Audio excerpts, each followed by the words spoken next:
We're looking east across Richmond Station with the tower of Dimmy's department store on the extreme top right.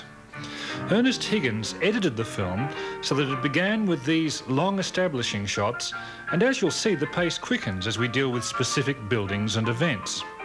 The camera has become a storytelling instrument. The shots vary in length and the point of view is varied. There are high-angle shots, low shots and a variation of wide and medium views as the film progresses.